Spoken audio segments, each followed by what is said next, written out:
Okay, welcome back everyone. Hope you had a good lunch, etc., etc. So it's my great pleasure to introduce Dr. Rob Willson. If at first you don't succeed, he's going to walk us through experiences of CBT with ERP. So Rob is a clinical behavioural therapist with a special interest in OCD and BDD, but also chair of the BDD Foundation, author of many books, and font of wisdom. So enjoy. Thank you very much, Kathy. Thank you. Thank you so much for having me here today and for joining me for this session. Can I just check, can you hear me at the back? Yeah. Thank you for the thumbs up. Great stuff.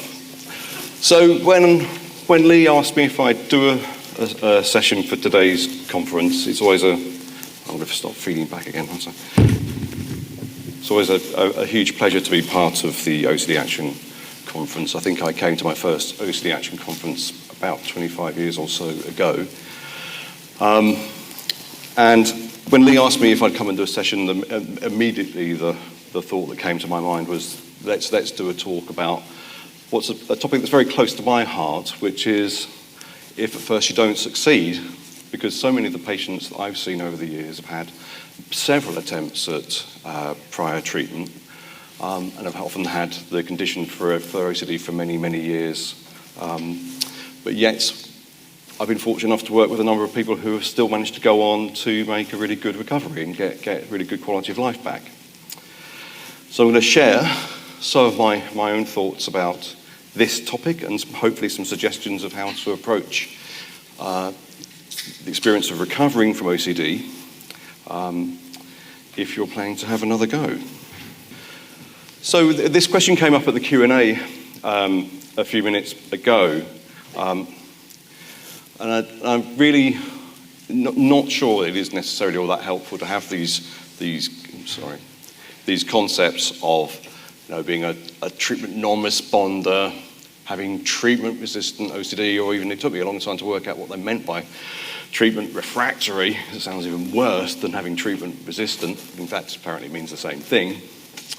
As I said in the Q&A, the fact that you've had OCD that has survived attempts at recovery so far, or you've had OCD that sometimes has come back, I'm not sure that necessarily tells you as much as it might seem about the nature of your OCD, or indeed about you as a person. In fact, I'm particularly keen to suggest it doesn't say that much about you as a person. And there are these different kinds of responses that are described in the literature. So you can have a treatment response, which means that you've had at least a 35% reduction in Yale-Brown Obsessive Compulsive Disorder scale measure. You might have had a partial response, which means it's between 25 and 35%. You might have had remission, which means the symptoms have really reduced and they no longer reach criteria for OCD. Or recovery, which is the same thing as remission, but lasts for more than a year. Although you might think, if I'd got a recovery, I'd quite like it to last a bit longer than that. And of course, relapse, which means that the OCD has come back to a level that it reaches criteria again. And my experience is that lots of people have some of all of this across their time of having OCD, even when they've been engaged in treatment. And I think it's really important to understand that an up and down, back and forwards experience of recovering from OCD is not unusual. It doesn't mean that there's something wrong with you or something particular about your OCD that renders it untreatable.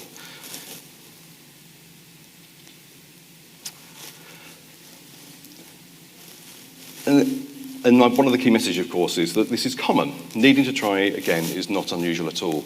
And if you notice here that in a study by some colleagues, that it was estimated that about 40 to 60% of people did not respond to the traditional SSRIs and CBT even with ERP. So if you've had an experience of trying to recover and have not yet managed to get there, Don't be downhearted. It's a really, really common experience.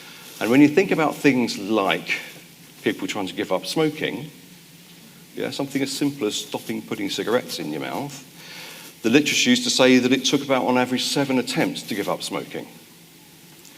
You factor that against how complex and complicated and painful and debilitating OCD can be, surely it isn't surprising that people oftentimes need more than one attempt at recovery. So why doesn't therapy work the first time? Well, it's very common, as I've said. Think about other habits and how hard they can be to change. Our brains are designed to maintain homeostasis. Our whole system is built to try and keep things the same as they have been in the past. So our body and our mind resists change hard. But there is also the question, if you've had therapy, has it been the right kind of therapy? Even if it's been CBT, has it been the right kind of CBT? Has there been enough exposure in your ERP? Has it been done long enough, often enough? And has there been enough complete response prevention? All of these factors make a huge difference in outcome.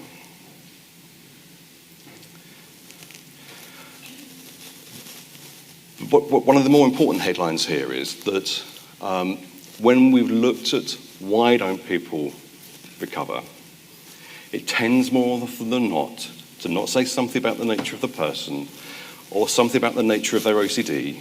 It often says about whether the treatment that's been delivered has been of adequate quality.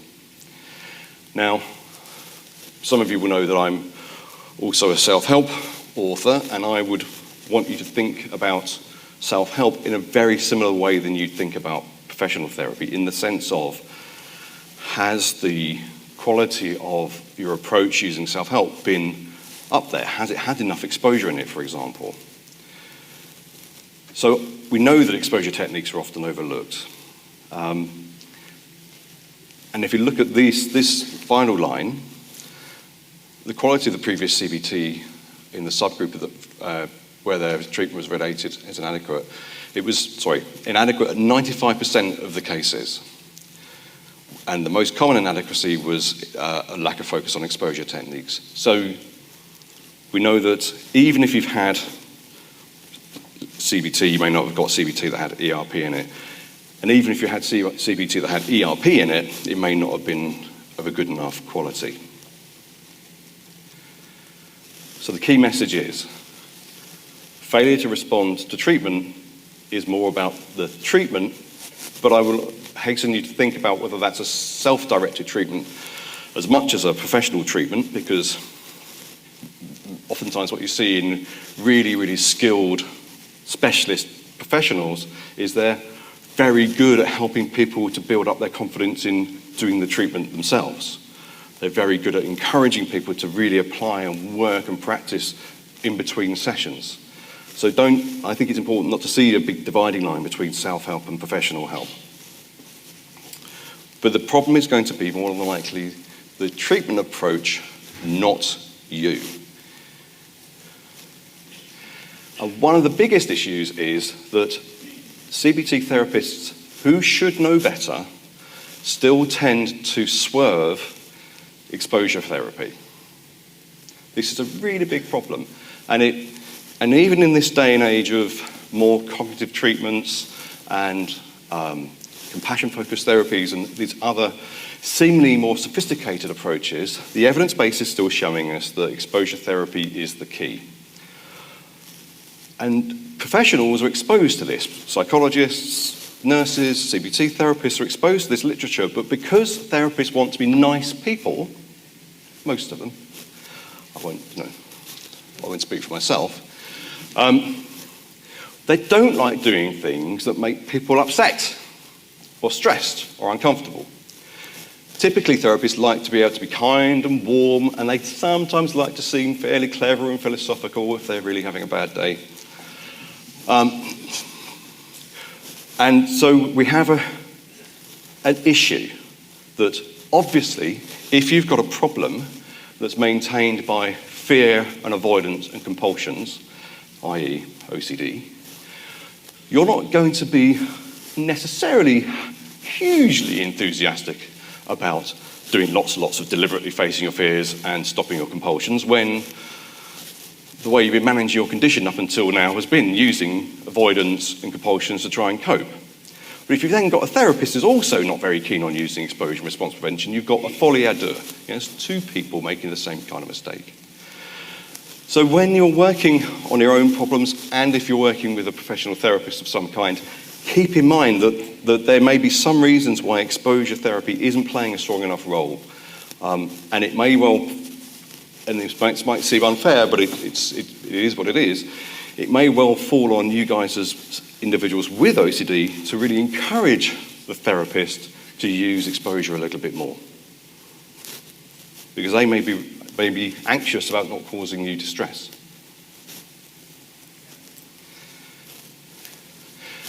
The other thing to say is that even if you've had good quality ERP, it still doesn't necessarily always work.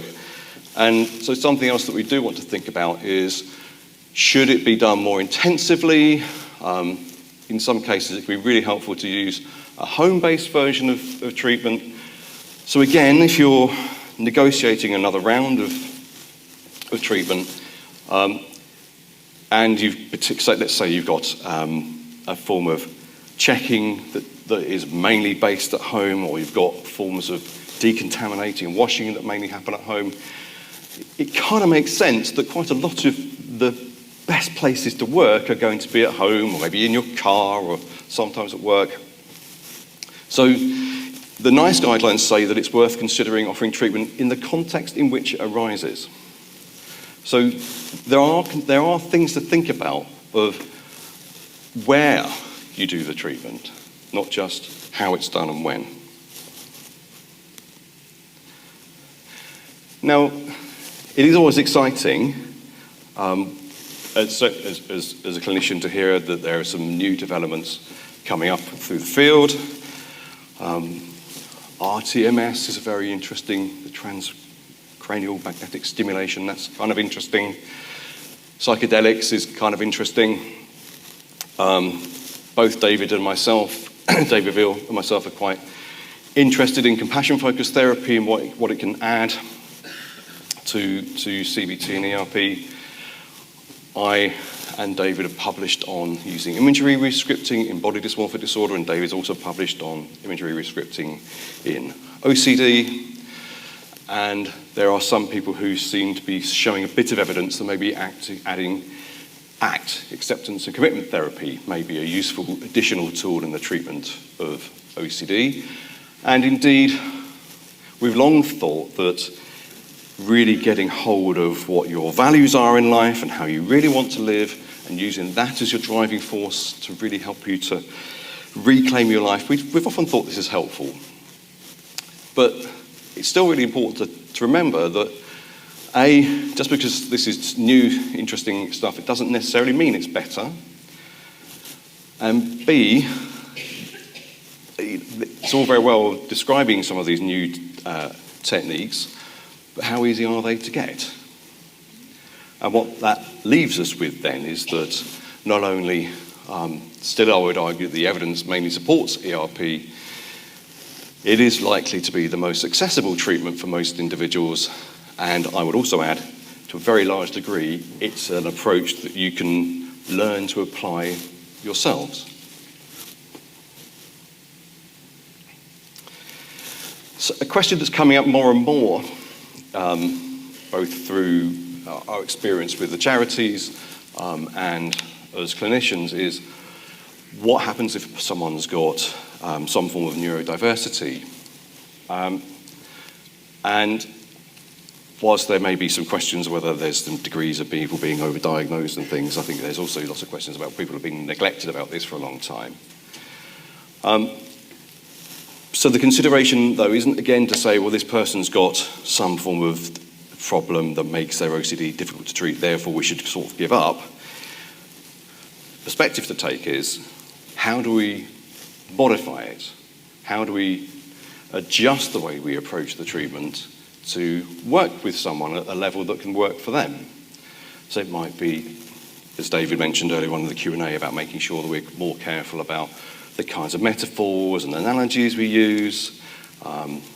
Sometimes with people who have autistic spectrum problems, using very abstract and flowery language really doesn't add anything to their experience. We need to keep things quite glued to the floor, quite grounded, quite pragmatic. And again, considering, do we do more home-based sessions?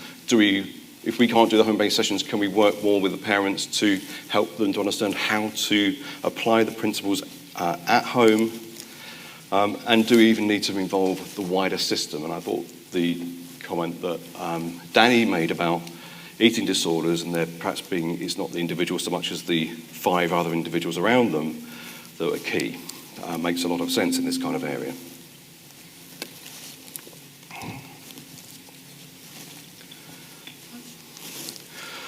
But your recovery needs you. And it's very easy, I think, as professionals to slightly hide behind the ideas of what good quality treatment should look like, and sort of argue almost what we think our colleagues should be doing.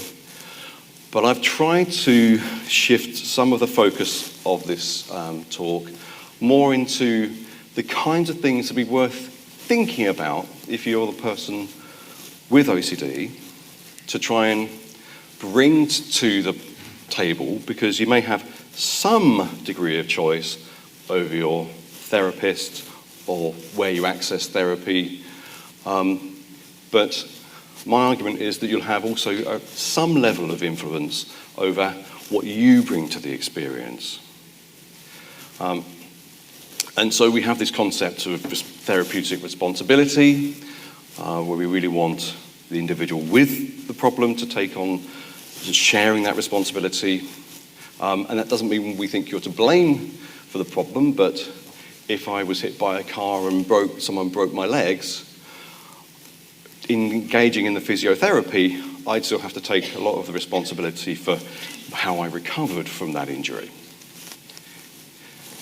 So if you don't drive your brain, who can? And it's really important to understand what's maintaining your OCD, again, as David was saying in the Q&A, so that if you really understand how your OCD works, you can then start to follow that understanding that will guide you in your recovery. So think of CBT as a physiotherapy for the brain. It's not a therapy that you get by turning up to a session. It's a treatment that you get by actively participating with it and deliberately doing the exposure and response prevention exercises. And this, of course, is one of the reasons why I would argue that all good therapy for OCD has this self-help component, because even if you had to see a professional therapist, you will be given homework, you'll be given tasks, you will end up at home working on it.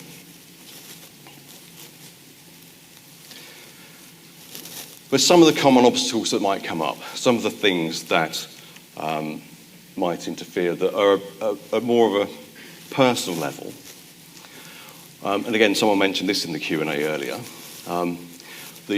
What sometimes people get really bogged down with is, and we used to see this, I used to run for a few years, a group treatment for OCD, and oftentimes the participants would say, well, if I had your OCD, I wouldn't worry about it. But you'd still have OCD. But there is this idea, and it can get you into kind of very ruminative kind of state and really get bogged down that, it would be easier if only I had contamination OCD, because my harm thoughts are really problematic for me. The person on the other side saying, you've just got thoughts. I've got dirt and germs and asbestos to worry about. You've got nothing to really worry about. And so it's kind of important, perhaps, to set aside that idea and to still drill down into, well, all kinds of OCD are very similar. Let's try and see what I can do to make progress in it. Another thing that gets people dwelling and ruminating can be there must be a better treatment, there must be a deeper treatment, there must be something that I can do that doesn't involve so much suffering. I suffer enough, I've got this problem. It causes me daily suffering. You're suggesting I've got to tolerate the discomfort. But again, we would, as clinicians, we would love to find faster, quicker, deeper, less painful treatments, but they don't really exist at this point. And a lot of treatment could be like ripping off the sticking plaster. The faster you get stuck into it, the deeper you throw yourself into ERP, the more effective it's going to be. For some people, there's also an issue of sometimes saving face, that they will have dug into their campaigns about getting dog poo off the street, or how important it is for other people to learn to wash their hands properly, or various other things and it can sometimes happen in a pattern where the person's been very criticised for having their OCD by others, and it can then lead to a certain defensiveness. And so you do meet some people who are afraid of giving up some of their avoidances and compulsions because there's going to be an issue I'm going to lose face. People will think I've been arguing that my family must be more careful, check this for me, don't do it like that, be safer. And then if I back down, if I step away from my compulsions, if I start to take more risks, maybe I'm worried I'm going to look foolish. And human beings do genuinely fear things like that, right? We don't enjoy humiliation. But often, it's not people are going to be thinking less of you. They're just going to be really, really proud and pleased that you've finally been able to break free from the problem. Key theme, needing certainty.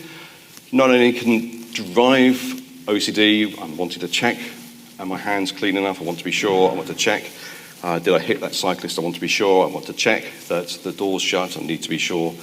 But also, people can get stuck on the idea of whether they're absolutely doing the right treatment in the right way. Is this the correct exposure? Should I be doing response prevention in this kind of way? And it's really important to remember that this is, like so many things, about understanding there's a sort of spirit of countering your OCD, countering your avoidance, cutting back on compulsions, and don't get stuck in the detail. Another obstacle that sometimes gets people stuck is the idea that it's not fair. My friend was the person who dropped that bag of building rubble near the house, and they then caused my fear of contamination. So really, it's not fair that I've now got to be the person that is taking all this effort and energy to overcome my OCD. It's the people who let their dogs poo in the garden. It's the fact that there are disgusting teenagers out there doing disgusting things to themselves.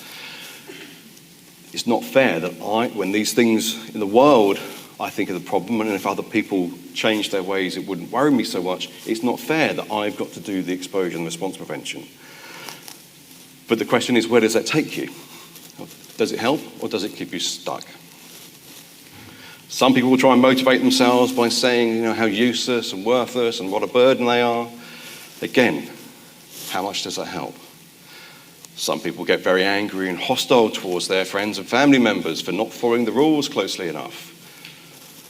But again, what that can do is increase the level of emotional distress, raise the emotional temperature in the house, get your threat system more activated, and actually can slow your recovery down.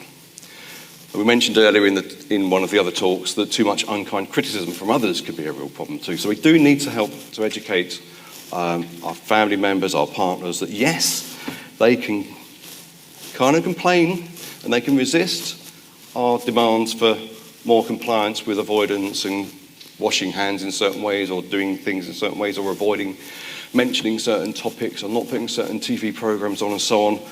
But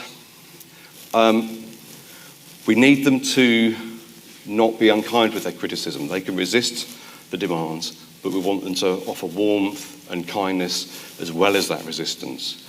So we don't want too much accommodation, but we don't want too much criticism. Another factor, of course, that can contribute and get in the way is things like depression, where it can really lower people's mood and lower their motivation. But we also know that low mood can feed into OCD and make intrusive thoughts more frequent, and it can also make them feel more plausible. So something that's worth thinking about is, as you're trying to figure out which directions to take in recovery, as you're reclaiming your life, starting to face your fears, maybe getting out of the house and seeing people more, it might be important to think about how you can use the principles of behavioural activation, a treatment for depression, to guide a bit of that exposure. So if you've got a range of areas that you're currently avoiding because of your OCD, it might be useful to try and think about how do I start to tackle the areas which are most likely to bring me some level of reward, some level of pleasure and satisfaction, reconnecting with others, variety of activities, things that are going to be naturally antidepressing. So you're working both on your depression and your OCD at the same time, and hopefully as you gain momentum in recovery from your OCD, that'll hopefully also improve your mood, and improving your mood should hopefully also make the intrusive thoughts less common, less plausible. Other things to bear in mind. I thought Danny's talk, if you saw Jack, the Just Ask a Question talk earlier on, was pertinent in the sense of he spoke a lot about his taking small steps in his own mental health that's really helped him to improve his recovery. He hasn't improved his symptoms, he hasn't had professional treatment, but he has improved his mental health. And I think something that, whilst I really do recognise that OCD does need often specialist treatment, and it's really great to have a conference that's focused on OCD so that people really feel that they're in a room where other people understand what they're going through and there's a sense of not being alone. But it's also important though to keep in mind that OCD is just another way in which human beings can get themselves into hot water by not necessarily knowing how to run their brains well, by us not knowing how to take good care of our mental health. And so don't ignore these broader aspects of doing things in your diet and your sleep patterns and your connections with others and varieties of activities and things to help to really improve your OCD. Don't just get bogged down in just, it's got to be a specialist treatment. Look at the things that are happening in the world. Danny kept on mentioning cold showering. Is anyone else into the cold showering? It's great fun, right? But we do know that it can improve stress tolerance. And if you've got to go and do a whole bunch of deliberate exposure and response prevention, my understanding is it could be kind of stressful. So think about the things that you can do to really support your mind and body. Try and focus on things that improve your well-being. Look at a good regular eating pattern. Look at trying to maybe get your microbiome into good shape so that you've at least got your mind and body in good condition to help and support you through the treatment. Another thing that's really important to be careful of is not using having been a diagnosed level of OCD as a further reason that your friends and family members should accommodate you. How a diagnosis means is that you really need some help and support to recover, but that should be about going forwards and trying to face your fears and break free from compulsions, not encouraging family members that now I've got this condition, they should make a reasonable adjustment and start to adapt. Be careful of thinking that OCD necessarily reflects your personality. We're in the field of psychology, we're not even sure that personality really is a thing. People change so much across their lifetimes. Think about how different someone is from a child to when they're old and grey. And I stand here getting older and greyer, I fully appreciate. The idea that the problem has been that because the compulsions and rituals and thoughts in OCD can sometimes seem so unusual until you actually ask people, have you ever had any intrusive thoughts? And they realise, in fact, intrusive thoughts are not unusual. But the OCD suffered a little bit from this idea that somehow it's particularly different than other problems and that somehow it must reflect something deep about your personality. But I'd be very sceptical of that. And we've got some evidence that shows that people that apparently had obsessional personality disorder, OCPD, once they've been treated for their OCD, they don't score anymore for having OCPD. So did they really ever have it in the first place? So these are just things I'm asking and suggesting that you might be wanting to be sceptical of. Because what I'm hoping to encourage is getting to a place where you're ready to take a fresh look at this. Another key obstacle for a lot of people is this learned pessimism about recovery. Many people would have tried and made attempts at recovering and they've had relapses or their attempt at recovering hasn't gone so well. So that's an understandable reason to perhaps be a bit pessimistic. But also many people would have been exposed to pessimistic responses from GPs, from psychiatrists, from nurses, from certain sources on the internet. When I first started out, I heard a lot of people say that, OCD has one of those problems. You kind of got to learn to live with it. And it always struck me that probably wasn't the most inspirational and optimistic position to take.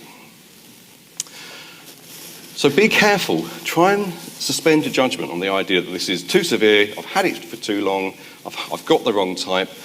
Many people have their OCD for 10, 15, 20 years before they even seek help, let alone starting the journey of sometimes trying and failing to eventually break free. So remember that when you're working with a therapist, that this is a collaboration. It's really important, if you are engaging in treatment with a professional therapist, to try and keep in mind that you're dealing with just like a regular human, right? That we are, all of us, human beings first, and therapist or patient or client, 99th. If you enter into this spirit of trying to work on this problem together, you come to the sessions with some good ideas for exposures and ways to start to break free from compulsions. Help the therapist. You bring things to the table as much as you can, because it's ultimately still going to be that you're going to be the person that's got to go away and do the practice, do the homework, and as experienced as a therapist might be, they are never going to know as much about your OCD as you do. They can know lots about OCD as a general thing. We can know lots of ideas and principles. But the expert in the room on your OCD will be you. So see what you can do to bring that expertise, to bring your experience to the process.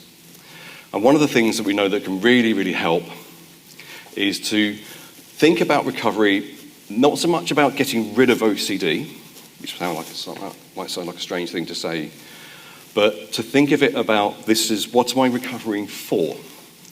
This is about getting a problem out of the way so that you can focus on becoming less contaminated and reduced and constricted by OCD and more the person that you really want to be. So don't lose that focus on your own goals, your values, your hopes and your dreams. Think of OCD, recovering from OCD, as being about reclaiming your life. Yeah? You don't want to be looking at the ground as you walk along, you want to look ahead. And one way that we know that can help to inspire a degree of hope from some of the literature on, particularly on hopelessness in depression, is that you're more likely to find a degree of hope and optimism that your brain will really buy into if you form a good image in your state of a recovery. So try and project forwards 6 months, a year from now. Picture a scenario that really means something to you. It might be with your family, it might be at work, it might be out with your friends, it might be just walking down the streets, it might be being able to go to bed comfortably within 10 minutes. Think of a situation that means something to you and try and build a mental picture of what you 2.0 or 3.0, 5.0, what you, the new OCD-free person, would look like. How would you be behaving? How would you be living? And try and get that as a mental picture, because we know that the pictures paint 1,000 words, and they can also inspire a greater level of hope.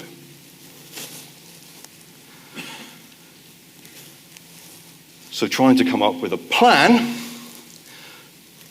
Well, something to look at first is to let's think from your experiences you've had so far. What are the obstacles you've had to change? Now, it might be that there are, and I'm sure there are, many other obstacles that have got in the way. In the past, it might be the particular time in your life, the amount of stress that was going on. It might be the kind of relationship you were in. It might be your other pressures in life and circumstances. It might have been other parts of your health. It may well have been the kind of treatment that you were getting. But think also about if there's any of the kinds of obstacles I've mentioned earlier on in this talk, some of the things that might be inhibiting you personally, such as a need to be sure that the treatment is going to be correct, or a need to be certain that you're not going to make things worse. And identify those, maybe even list them off, and consider, if it's a practical thing, what you might do to try and improve if your life's a little chaotic and you need to try and increase the structure in your life, then think about how you might use an activity schedule or something for that. But also think about some of the negative thoughts that might be getting in the way of your treatment, some of the pessimism, some of the attitudes you have about your own OCD and what it means to you to have it. Think about what you might say to a much-loved friend or family member about those obstacles. How would you coach someone else through those obstacles, or at least try and suspend your judgment about them? Go back to the drawing board on checking that you understand well how your OCD works. In treatment in CBT, we oftentimes use a strategy called a vicious flower. And a vicious flower is simply a complicated set of vicious cycles that say, how does checking work? How does seeking reassurance work? What are you trying to achieve, and what's the impact? What happens if you try and avoid? Does that make you feel better, worse, or no different? And something that can really make a big difference, I've seen when people make that jump into the state of really being able to drive a recovery forwards, is they've really taken the time, instead of sort of agreeing with the therapist or agreeing with the psychiatrist or agreeing with the family member that, yes, I understand that checking's a problem, yes, I understand that avoidance is a problem. It oftentimes really makes a difference if you really feel like you've got that yourself. And one of the things you can do is to map out your own vicious flower. And I'll show you our self-help book in a minute, which has some ideas on how to do those. But another thing you can do is, if you're not sure that checking is the problem, then run an experiment. Double your checking for a day compared to your normal level of checking, and see for yourself whether it makes things better, worse, or no different. The point I'm making is to try and make sure that you've got a really great understanding of how your own OCD works, to help you to really, then if it does become clear that checking is the problem, it's going to flow more naturally. You're going to want to start to cut back and reduce and stop that checking. And have a think. What parts of your OCD haven't you changed in the past when you've previously attempted to overcome it? Have you fully normalised and accepted those intrusive thoughts? Are you truly committed to tolerating uncertainty about that stuff that you really find difficult to tolerate? Are you living in a way which is building a real appetite for risk in a certain area of your life? Are you really countering those avoidance strategies and compulsions? Obviously, if it were easy, none of us would be here, right? We get that it's really, really, really, really hard, but it's also really, really, really important, right? This is, as far as I can figure it out, our one shot at life. If this problem is seriously hurting you and interfering in your life, I urge you to think these things through and to really give yourself a chance to have another crack at recovery. Oops, sorry, wrong direction. So some of the things to think about that we do know from some of the research that do predict change, we know that if you are going to have another crack at recovering from this problem, try and hit the ground running. Try and, if you can, start as you mean to go on. Get cracking with that exposure program and response prevention program as early as you can. Don't wait till you feel sure. Don't wait until it feels right. Don't wait until you feel like the therapist fully understands what's going on. Because if you start as you mean to go on, if you start with avoidance, the brain is likely to want to continue to follow the plan of avoidance. If you start with exposure and countering your fears, it's likely to want to follow that plan. We know that things like changes in perfectionism and changes in tolerance of uncertainty are particularly associated. These are some of the psychological factors that seem to be associated with people who improve in treatment. So if you're going to have a fresh start, is it worth coming at your recovery with a greater spirit of doing things in a good enough kind of way rather than just so? Is it about really trying to finally build that tolerance of those really, really sticky and difficult doubts? Really focusing on normalizing. We know that most of you already know these various lists of common intrusive thoughts, and you'll be thinking, yeah, but do they really, really mean mine? Not the really, really awful one that I have, and not that particular nagging doubt, because no one would ever have that sort of doubt or that sort of thought about someone they really care about. Well, I'm telling you, they do. And because we may not have a list of thousands of intrusive thoughts so that we can get a perfect match between a recorded intrusive thought and the one you've got, it's about trying to adopt this spirit of, in all probability, this is a common, normal, intrusive thought. You're basically just a person. So the odds are you're basically just getting a person's kind of intrusive thought, right? And so this is some of you may have already seen this. This is a lovely video called The Unwelcome Party Guest. And it's a terrific little animation you can track down on YouTube.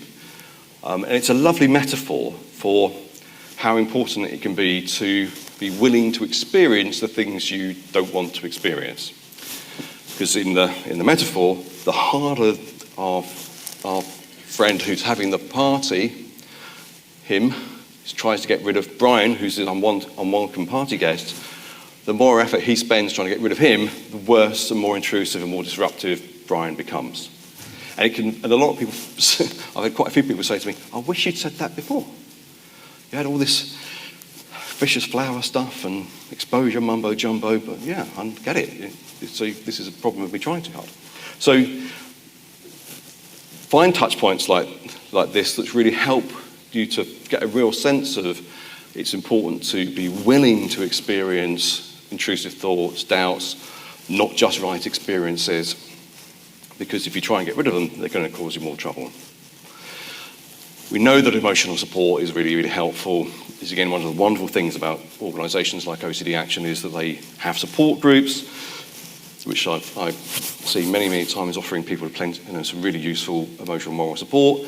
But speak to your friends and family about how they can best support you emotionally, give you comfort emotionally without participating in your OCD. Try and help people to understand, because we know that if you feel understood by the people that are helping you to recover, you're likely to feel more able to make progress. Work with the friends and family members who've got involved in your accommodation, support them in starting to reduce how much they're accommodating your OCD. But really, really, really crucially, it's about persevering. It's about trying to be resilient in the face of setbacks, because recovery does this. It's very rarely smooth and linear. And for some people, that's a up and down that will track across weeks. For some people, it's months. Some people, it's years. But the key thing is we want you to recover and break free.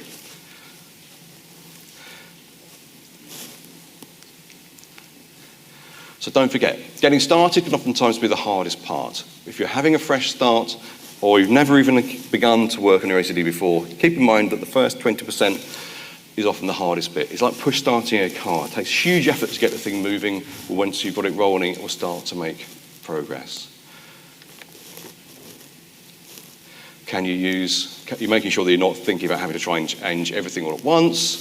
For some people, if they're really, really struggling to start, let's use things like, so David mentioned earlier on the possibility of sometimes using gloves as part of starting an exposure program, because it's quite interesting. If you touch something really revolting, even with a glove on, your brain still thinks that's yuck, that's pretty disgusting. So you're still getting some pretty good triggering going on, some good exposure, even if you're not really getting any contact. And for others, people get really confused. They've got this idea that we should have graded exposure, but they feel that no matter what I do, it triggers off certain doubts or thoughts, and no matter what I touch, it's already going to be dirty and contaminated. So where do I start? Well, just start anywhere, and really focus on just trying to apply the principles of ERP, and focus down on whatever the trigger might be, and practice and practice and practice. Sorry. So really get bang for your buck out of your ERP. Let's make sure that it really does mean stopping any rituals, Be careful not to swap covert rituals for overt compulsions, vice versa. Even planning how you're going to wash your hands later in the day is a form of mental compulsion. Make sure you've really got exposure that really counts for you. Even if a therapist says, oh, I know the kind of exposure you should do, we always do this, be careful because it may not be quite on track. For some people, it might be more helpful to focus on just touching something. For somebody else, it might be much more important to focus on the doubt about whether I might have touched something. Yeah? So if you've got to make sure that the exposure matches the underlying fears and thoughts you've got. Make sure you're doing it thoroughly enough and long enough, and that you're practicing often enough. If at first you don't succeed, normalize it, be understanding about it. Consider what you've learned before. Bring those experiences to bear. What strengths have you got? Are you quite creative? Can you do your exposure in a kind of creative way? Can you do it? Is diligence your strength? Let's use that planned ability to stick to a plan and be diligent and thorough. Let's use that. Are you humorous? Well, can you use that in a way that helps to make a little bit lighter of some of the thoughts or a little bit lighter of some of the exposure? What if you've got the strengths? Try and bring them to it. Focus on reclaiming your life. Keep trying, keep learning, keep trying, and whatever you do, if at first you don't succeed, please don't give up. These are just some suggestions of some interesting books to look at. This one by these guys is relatively already well known. This one by these guys is a really useful self-help book on tackling more patterns of avoidance and depression, which would be really useful if you're going to bring on some more activity scheduling to support your recovery.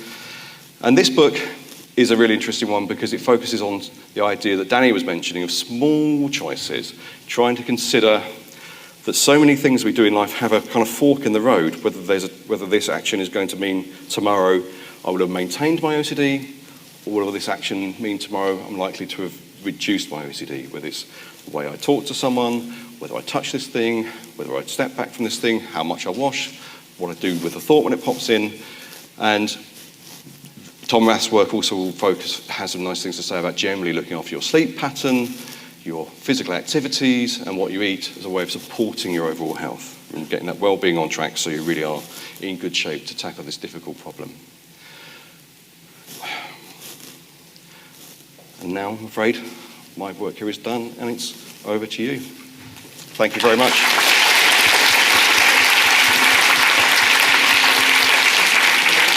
Thank you so much, Rob. That was great. Hopefully, for those of you about to embark on some treatment, that you've got some good tips. And for those who have had experiences and not quite achieved your goal, maybe it's worth another try.